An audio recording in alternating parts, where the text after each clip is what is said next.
So we're living in a strange era, right?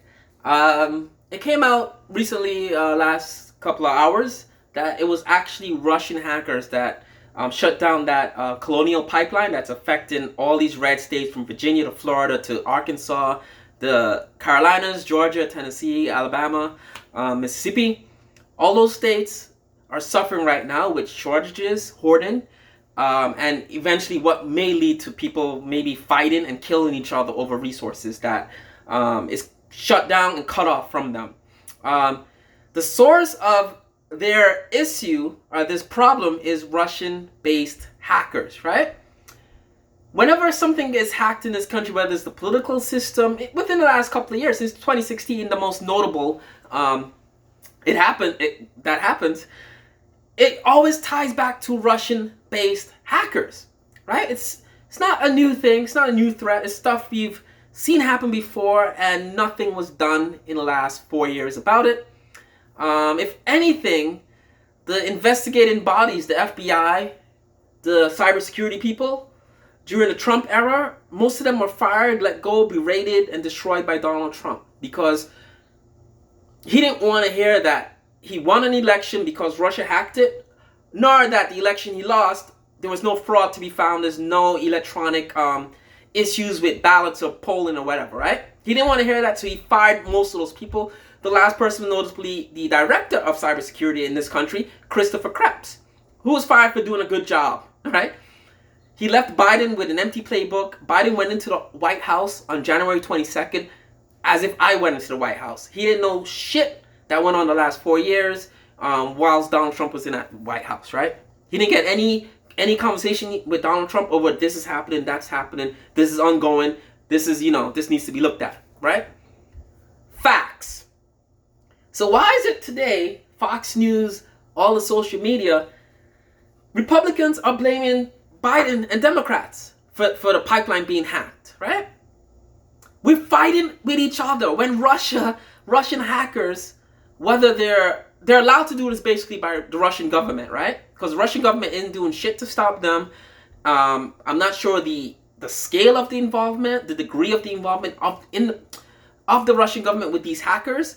But as far as we know, Russia isn't doing shit to stop these hackers. And it came out that this same group of hackers, right?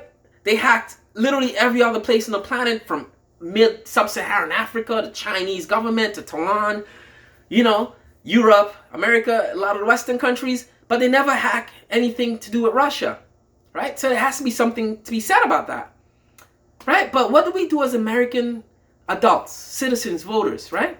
All those people in those red Trump states are suffering, and their politicians are telling them, blame the Democrats. It's the Democrats' fault.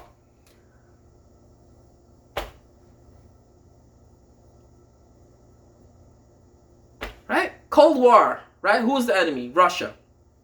Right? We all came together as Americans to get behind our government, whether it was Ronald Reagan or whoever was in office, right? Russia was the enemy. We all came together as a country, and we won. World War II, who was the enemy? Nazi Germany. Came together as a country, as a world, to defeat that evil power, right? First World War, who was the enemy? Came together as a world, a country, to defeat the evil power, right? Osama bin Laden destroyed the World Trade Center and a couple other buildings in America, on American soil, killing Americans. 3,000 plus 4,000 people died, right, during that attack. Came together as Americans, supported George Bush, who led us into an idiotic war with Saddam Hussein that had nothing to do with Osama bin Laden, right? Eventually, Barack Obama caught Osama bin Laden, and he paid the price for doing what he did. But we came together. Now Russia's attacking us, year in, year out, with these cyber security assaults, right? It hacked our political system. Now they're hacking our literal infrastructure that in 3 days destroyed the quality of life in over 10 states. Millions of people without gasoline, without power. Woman on the news this morning saying, I have to sleep in my car to go back to work because I can't drive home. I have no gas. Right? I have to sleep in my car tonight because I have to go into work tomorrow. Right? Russia did this. It wasn't Joe Biden. It wasn't the Democrats. If anything you want to blame your ex-commander-in-chief, Donald Trump. 2016, Russia hacked the election. It was proven by the FBI and the cybersecurity people that investigated it. Even Facebook took precautions against Russian trolls from hacking Facebook and Twitter and these social media accounts that were influencing voters, right? Facebook took care of their business as a private entity. Donald Trump kept talking about Hillary Clinton's emails for the months after the election that he won, right? No one said Donald Trump shouldn't be in office. We just said, like, do something about Russia, right? But he shook hands with Putin for the next 4 years and kissed up to Putin for the next 4 years. That's all he did.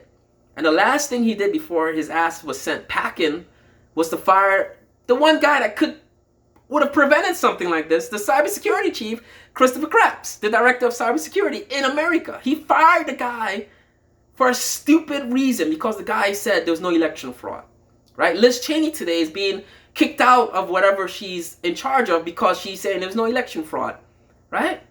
When did America become this Donald Trump worshiping place, right? Worshipping this man is destroying this country.